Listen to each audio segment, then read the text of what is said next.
On this episode, we're going to talk about how to be a better leader and to get your people, your team, to follow you anywhere.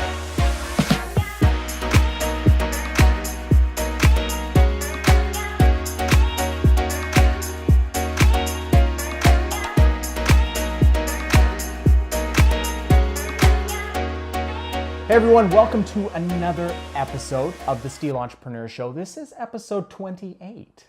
And today we are going to be talking about leadership. We're going to be talking about how to lead teams better-ish.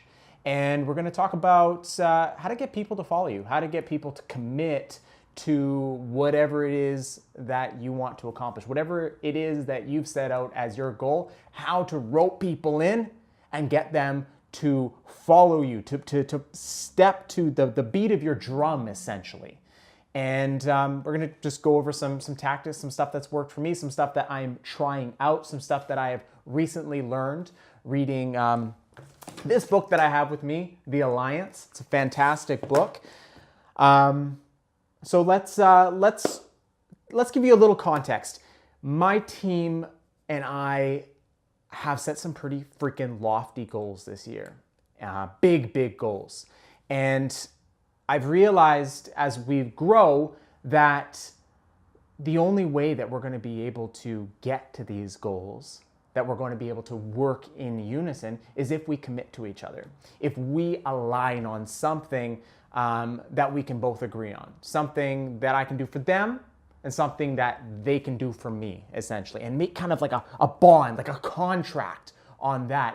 And quite frankly, for you, for example, if you're part of a team or you lead a team, which basically covers everybody, I don't think there's too many people that don't work with other people in some capacity, then you should want for your team to commit to you, or vice versa. You should want your employer to commit to you. You should want them to be doing something for you if you're doing something for them. It's not acceptable anymore, especially in tech and some of these emerging, these more developing industries. It's no longer acceptable to simply exchange time for money.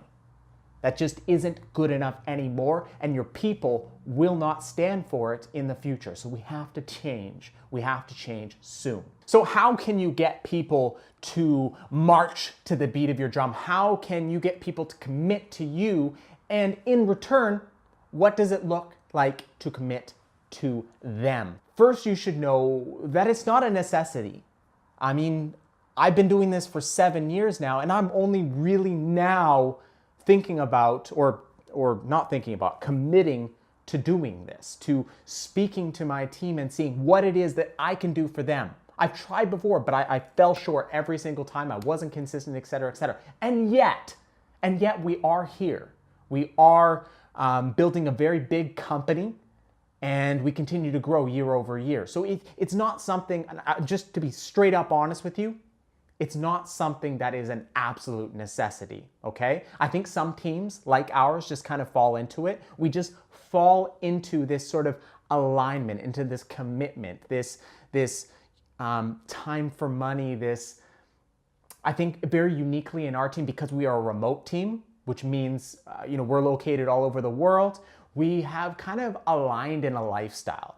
We know that we need money, and we need money to support this sort of remote lifestyle, this nomad lifestyle, this living in, I've got one guy who lived in Peru for a couple of years. He just said, fuck it, I'm moving from San Diego, I'm gonna go live in Peru. And that's what he did, and he worked from Peru. And so I think we kind of aligned on that. And I think if I look at the other people on my team, they may not have moved to somewhere or vacationed somewhere or worked from somewhere like Peru, but they decided, I want to work from home. I don't want to get dressed up. I want to work in my boxers.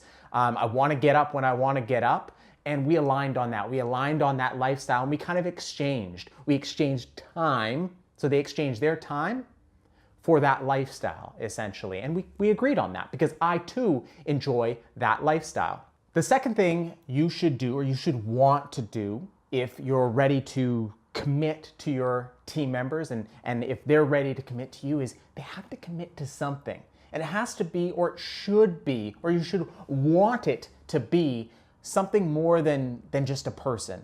I think a person only gets you so far. It has to be an idea. It has to be a purpose. You need to get them, or you should want for them, and they should want to commit to a purpose. Something that's bigger than themselves. A mission statement, a group of, or values, like company values, or values that you share. And it should be something, and quite frankly, again, I'm just going to be totally honest with you, I'm just coming up with this. Like, I'm just coming up with a mission statement for the first time ever, essentially. Like, and it's super cliche. Like, I will show you right now this super cliche on a napkin mission statement. I was on the ferry the other day on a boat, and I was thinking about like things that we agreed on. My team agrees on hard work. We agree on being successful. We agree on freedom. We agree on I wrote joy here. And I was talking about like to buy our freedom, because that's kind of what I talked about earlier. We kind of aligned on this, like we enjoy our freedom. We enjoy working remotely. And so we kind of committed on that. Like you lead, that's cool. I'll commit to that. But what I want is my freedom. I want the freedom to work at home and all that kind of stuff. So like, from what I've understood, it should be rigorous. It should be specific. It should be something that will not attract everyone. You don't want it to be too broad. You want to attract the right people. You want to attract people of similar values, of similar mission in life. And so, like a good example would be something like Walmart has this one, make lives better for cheaper, or something like that. So make people's lives better for less expensive. And a bad one would be something like, I don't know, make money, or something like, I think I had an example here, provide good service. Like super broad. Anybody can agree with that. But less people can perhaps agree with something like help people make their lives better for less money. Like you want to enrich the lives of other people. You want them to be able to afford a better life, essentially, by providing whatever service or product that you provide. That's something that specific people agree to. So once you have your mission statements, once you have something that people can get behind, you have to set the stage for alignment. You have to set the stage for people to align with whatever that mission is, to align with each other. And that starts with making sure that each employee, each team member aligns with that mission. It starts with a conversation. It starts with asking them, do you feel this? Can we get behind this? And what can we get behind for you? It starts with figuring out what are their values and what values do you share? Because it's there where you create alignment. It's there where you can commit to each other, where the team member can commit to the company and the company can commit to the team member.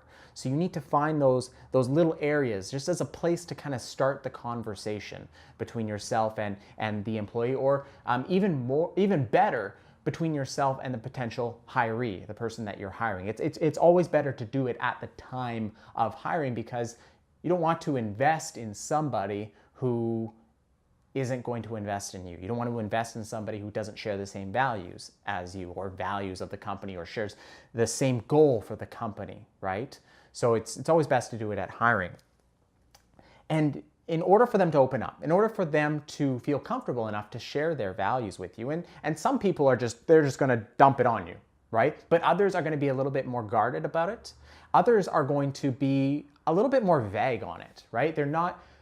Some people, there's some folks who you are just kind of entering that job market. They may be somebody you're going to hire for an intern or an entry-level position. They may not have thought about what values they hold important, or what values as an employee are important to them, or what mission, what they want to get from you. They may not have thought of that. So sometimes you kind of have to, I find, be vulnerable. Share a little bit about yourself first. Share your core aspirations, share your values, share what your mission is, not the company mission, like your personal, as a manager, what is your personal mission within the company, but also for yourself? What was the values that, if you're a manager, for example, what were the values that you shared with the CEO? Share those with the person. Give them a basis, something to start with, right? And then they'll start dropping their guard. The same like an interview, right? You want to give them a little bit of information about you, so they'll open up about themselves. Same shit, right? So start there. Be honest. Be honest with them. People know that this shit isn't forever. They know that this job isn't forever. As soon as you both admit that to each other, you can get progress. You can start to move forward together. So just be like, what do you want to do with the next year of your life? What do you want to do with the next 6 months of your life? What can I do for you? Because I know what you can do for me, and we're going to talk about that, but what can I do for you? That's going to take them totally off guard. And they'll be like, holy shit, this person gives a crap. They give more of a crap than just to give me a paycheck, right? And that's the future. That's how you're going to attract and keep top talent. The last thing that we need to do is define the mission. So we've come a long way. We've got some missions and values. We've set the stage for alignment. We've created an environment where we can align, where we can share our values. We've sought alignment. So we've shared what's important to us and they've shared what's important to them. We've aligned on some things. We've established that you are a good fit and we are a good fit for you, right? So now it may be that we've already hired that person. In the case of a hiring situation, or it may be that, that person already works for us. So we've sort of reinforced that we know that they're a good fit within our company, which is very, very important, right? Because there's this wonderful saying by the Netflix CEO. He says, if you would not go to war for that person, if you would not fight to keep that person within your company, get rid of them. Give them a fair, a generous severance and find somebody to fill that position. And that's really, really important. So the next most important thing, in fact, probably the most important thing of all, is to define what it is that you are going to do for each other. What it is that you're going to do in the next 6 months, for example. And there's no specific time. There are different kinds. They call them tours. In the Alliance, they call them tours of duty. And it's basically a time in which you commit to each other. The company commits to the employee commits to the company, and it's time where you commit to meeting each other's objectives. So let me give you an example. The employee says, I am going to help you increase revenues by X. That's my mission. That's my commitment to you. And the employer says, I am going to make you more valuable. I'm going to give you more market value. We know that you aren't going to stay with our company forever. We've had that conversation. We've been honest with each other. I know that your future is at a startup. Your future is potentially starting a startup. Again, we've been honest with each other. So what can I do for you to make you better for that position? We agree on that. We've agreed on that. So now it's, what do we do to get each other there? What are we going to do for each other in the next 6 months, year, 2 years? And it depends. There are different kinds of tours. There's rotational, there's transformational, and there is foundational. And they all have different roles, different timelines, they're very, very different. But typically it's a rotational or transformational. Rotational being something that it's very, very templated. It's for an entry-level type employee. It's for somebody who we're trying to figure out, do they have a fit within our company? And a transformational is somebody who's going to transform the company. And in return, we are going to transform them, right? So we agree what we're going to do for each other. And then, and very, very importantly, and I have failed hard at this before, what metric are we going to measure it by? What metric are you going to measure my contribution to you? And by which metric am I going to measure your contribution to the company? It's very important to have something that we can measure against at 1 month in, 3 month in, 6 months in, and so on. It's important to figure out how long that mission's going to last. As I mentioned before, we have to know when the end point is. We have to know when you should be there and I should be there, right? And it's equally important to figure out, when are we going to check in, right? This isn't another some bullshit employment fad, right? We have to be consistent. The employee has to know that the manager, that the company is going to be consistent about this. How do we be consistent? We check in with each other. We put checkpoints. We create milestones so that it isn't some rush to get somewhere near the end, right? So by that, we kind of know, okay, well, by this point, we should be here. We should have completed this much for each other. By this point, we should have done, oh, hey, kitty.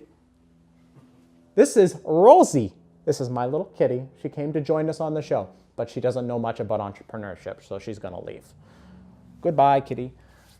We need to know what we're going to do and when we're going to get there. So getting having little timelines, little checkpoints is a real important way to hold each other accountable, but also to make sure that we're on track, right?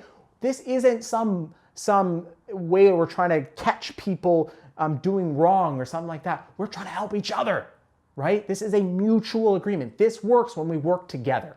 So it's really important for progress, and it's really important for them knowing that, fuck, we take this seriously. Like, this isn't something that's going away. This isn't something that we're going to forget about. This isn't some fad.